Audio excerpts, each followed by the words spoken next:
चंडीगढ़ की राजेंद्र बाजार आज मौजूद है सेक्टर 17 प्लाजा में।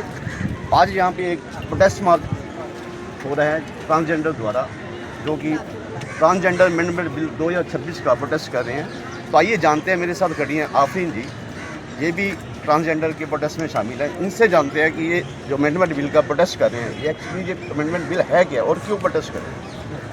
नमस्कार दोस्तों, मेरा नाम आफरीन है और हम ट्रांसजेंडर कम्युनिटी से जो बिलोंग करते हैं और हम human rights advocates express our concern and strong opposition to the proposed amendments to the Transgender Person Protection of Right Act 2019।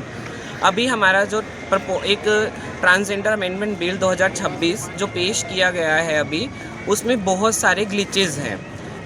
Firstly जो उसका कंसर्न है, एक तो ट्रांसजेंडर डेफिनेशन को ही बहुत नैरो कर दिया गया है। पहले एक पर्सन जो कि अपनी बॉडी और जो उसके जन्म के समय पे उसका जो लिंग निर्धारित किया गया था और वो उसका शरीर अगर दोनों मिसमैच करते हैं तो वो पर्सन ट्रांसजेंडर पर्सन कहलाता था।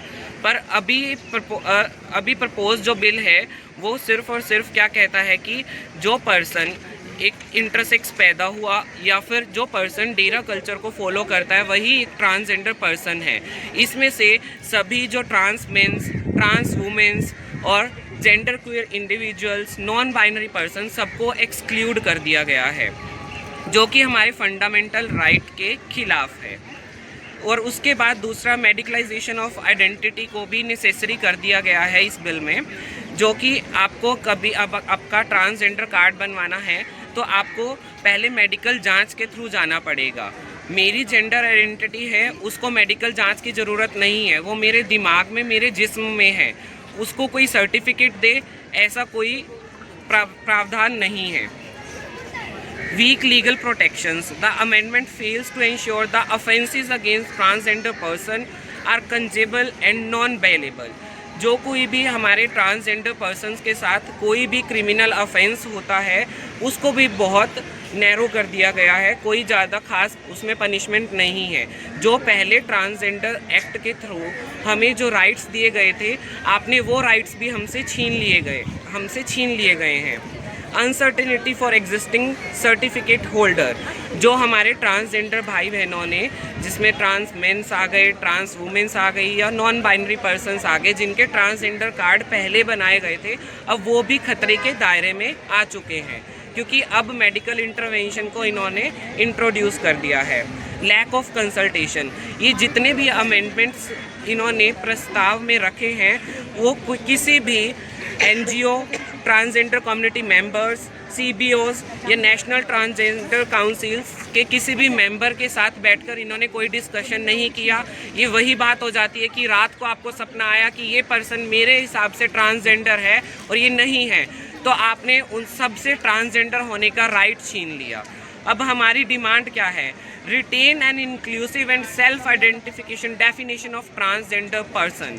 आप ट्रांसजेंडर कैटेगरी जो एक टर्म है उसको इंक्लूसिव रखिए, जिसमें आप सेल्फ आइडेंटिफिकेशन को ही मान्यता दीजिए।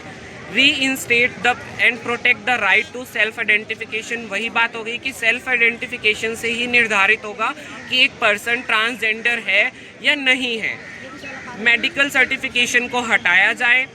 Strengthen legal protection and ensure stricter punishment for the crimes against transgender person. अगर एक ट्रांसजेंडर पर्सन के खिलाफ कोई क्राइम होता है तो उसकी पनिशमेंट भी कड़ी से कड़ी होनी चाहिए। Ensure protection and recognition of existing identity certificates. जो अभी तक सर्टिफिकेट्स बन चुके हैं उनका भी प्रोटेक्शन और रिकॉग्निशन आपकी जिम्मेवारी है। Conduct inclusive and transparent consultation with the transgender community and stakeholder. आपको ट्रांसजेंडर कम्युनिटी पर्सन से बात करनी पड़ेगी, स्टेक होल्डर से बात करनी पड़ेगी। कुछ भी अगर अमेंडमेंट प्रस्ताव में लेकर आते हैं तो कम्युनिटी पर्सन से बात करें, बिना आप नहीं लेकर आएंगे। We urge policymakers, legislators and civil society to stand in solidarity with the transgender community and reject any amendment that dilute their right and dignity।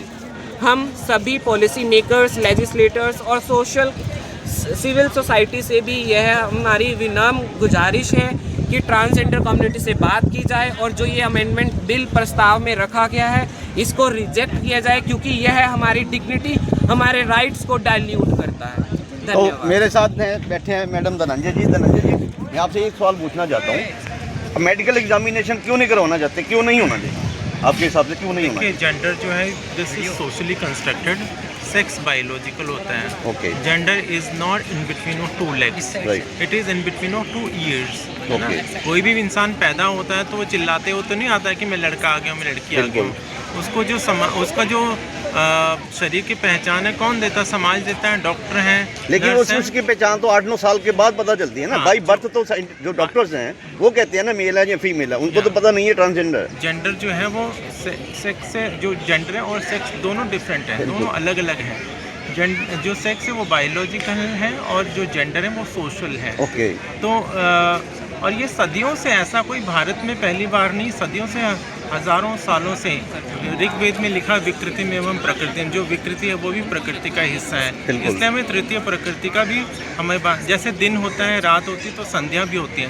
संध्या दोनों गुणों से बनती है, दिन और रात के जब मिलन होता है तो उसको संध्या बोलते हैं। ऐसे ही जब मर्द और औरत की हमारे जो गुण हैं दोनों होते हैं तो हम ट्रांसजेंडर हैं, उनको बोला है तृतीय प्रकृति होती है। और बात, मैं आपकी बात से सहमत हूँ, मैं डिनाई नहीं करता हूँ। मैं तक इसके मेडिकल एग्जामिनेशन कराने में हमें क्या हेजिटेशन क्यों? मेडिकल देखो, मेडिकल से तो अगर हमारे को मेडिकल होता है तो वो तो सेक्स ढूंढेंगे ना, ठीक है। वो हमारे अंडरवियर में क्या है वो उससे जांच होगी, उससे जांच हम जेंडर ढूंढ रहे हैं अंडरवियर में। Okay. Gender is not in between of 2 legs, it is in between of 2 years.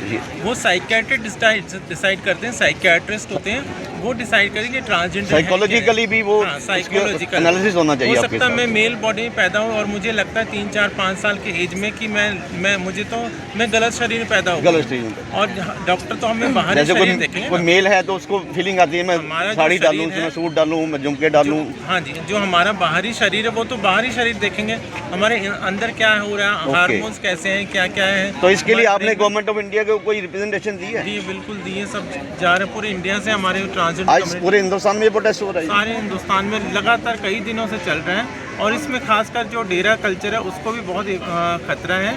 उसमें ये भी लिखा गया कि जो भी डेरे कल्चर में जो ट्रांस वुमेन हैं, जो ट्रांस महिलाएं हैं इसमें जाती हैं, तो डेरे वालों के ऊपर भी तलवार लटकरी कि ये लोग किसी को भी नहीं ले सकते, उनसे बधाई नहीं मंगवा सकते, उनके साथ कोई कैस्ट्रेशन या सर्जरी नहीं करवा सकते उनकी। कल को अगर कोई ट्रांस वुमेन जाती है और वो उसके साथ गुरु के साथ नहीं बनती, उसके साथ गुरु चेले के आपस में झड़प हो जाती है, लड़ाई हो जाती है, कुछ भी है, ऐसा भोपाल में हुआ था। तो वो एक दूसरे पे इल्ज़ाम लगा सकते हैं कि मेरे गुरु ने मेरे साथ ये अत्याचार किया, मुझे जबरन जो बधाई भी भेज रहा है, और दूसरा मेरे इसका सर्जरी इसने जबरन करवाई, तो उससे क्या उसके 10 साल की सज़ा हो जाएगी। ओके। और जबकि ऐसा ये गैर कानूनी ये नहीं होना चाहिए, और ये तो स्वेच्छा, जैसे इसमें कहें स्वेच्छा, हमारे अपनी मर्जी से हम लोग जेंडर चेंज करते हैं, अपनी मर्जी से हम उस डेरे में भी जाते हैं, तो ये जो कल्चर के ऊपर भी इसका बड़ा। और इसमें डेरा वाले भी आपके सपोर्ट में हैं? डेरे वाले भी, हम लोग डेरे से संबंधित डेरे से, तो डेरे से संबंधित हैं। जो जैसे 26 में आपका डेरा है, हमारा मनीमाजरा है, मेरे गुरु भाई है छाया, ये भी हम लोग डेरे से एसोसिएट है।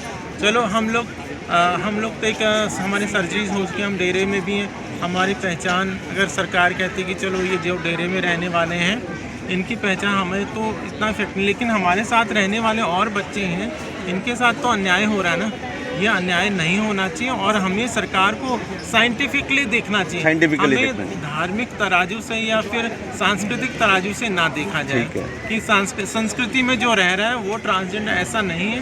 बहुत सारे लोग बच्चे जो पढ़ रहे हैं, लिख रहे हैं, आगे बढ़ रहे हैं, वो ज़रूरी तो नहीं संस्कृति में ही जाएंगे, वो बधाई में जाएंगे, ऐसा नहीं।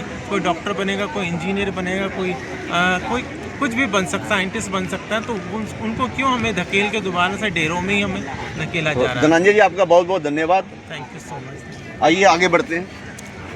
एक मिनट सुनो, ट्रांस मैन है, ट्रांस मेल, और जीजू सामने है।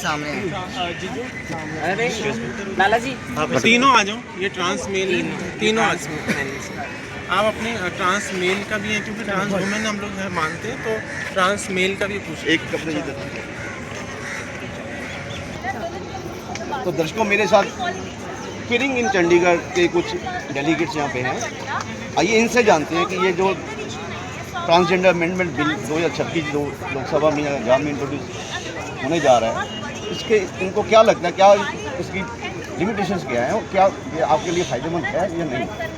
तो थोड़ा सा बैकग्राउंड मैं ये देना चाहता हूँ कि 23 माने कि मंडे को ये बिल लोकसभा में टेबल होने वाला है डिस्कशन और पासिंग के लिए। सो अभी बहुत अर्जेंटली हम ये प्रोटेस्ट कर रहे हैं क्योंकि ये बिल पास होने वाला है। अब हमारी कम्युनिटी की प्रॉब्लम ये है कि लीगली सुप्रीम कोर्ट ने 2014 की judgement NALSA versus union of India में इंश्राइन किया था ये right self identification of gender identity, माने कि हर इंसान अपनी जेंडर आइडेंटिटी खुद से डिसाइड करेगा और गवर्नमेंट उसे मान्यता देगी। अब ये जजमेंट के बाद सुप्रीम कोर्ट ने गवर्नमेंट को बोला कि आप लॉ बनाइए। 2019 में इसी गवर्नमेंट ने, बीजेपी गवर्नमेंट ने एक लॉ पास किया, trans act 2019, transgender persons protection of rights act. अब उसी को वो अमेंड करके ये जो सेल्फ आइडेंटिफिकेशन का राइट था जो उस एक्ट में था वो चेंज करना चाहते हैं। वो ये कहना चाहते हैं कि हमें प्रॉब्लम हो रही है इम्प्लीमेंटेशन करने में, हमें मिल नहीं रहे ट्रांसजेंडर लोग, बहुत प्रॉब्लम हो रही है उन्हें बेनिफिट्स देने में, तो हम खुद ही डिसाइड कर लेते हैं दूसरे का जेंडर क्या, ताकि ये प्रॉब्लम ना आए। अब ये चीज़ कॉन्स्टिट्यूशनल राइट्स के अगेंस्ट है। और इसमें गवर्नमेंट ऑफ इंडिया ने कोई एज लिमिट भी रखी है मेडिकल एग्जामिनेशन की या? ज़्यादा मुझे आइडिया है, एज लिमिट नहीं रखी है। अगर कोई भी इंसान ट्रांसजेंडर प्रेजेंट कर रहा है तो मेडिकल बोर्ड के सामने उसे प्रेजेंट करना पड़ेगा।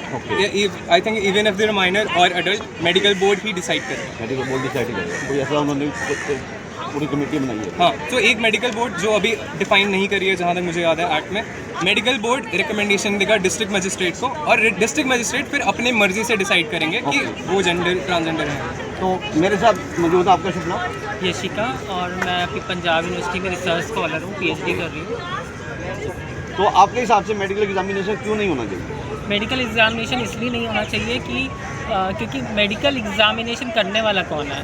वहाँ पर आदमी लोग होंगे, सिस हेड पीपल आर देयर, उसमें ट्रांसजेंडर रिप्रेजेंटेटिव्स भी नहीं होंगे। और दूसरी चीज़, मेडिकल बोर्ड जो क्रिएट किया गया है ये कॉन्स्टिट्यूशनली और नालसा जजमेंट के अगेंस्ट है।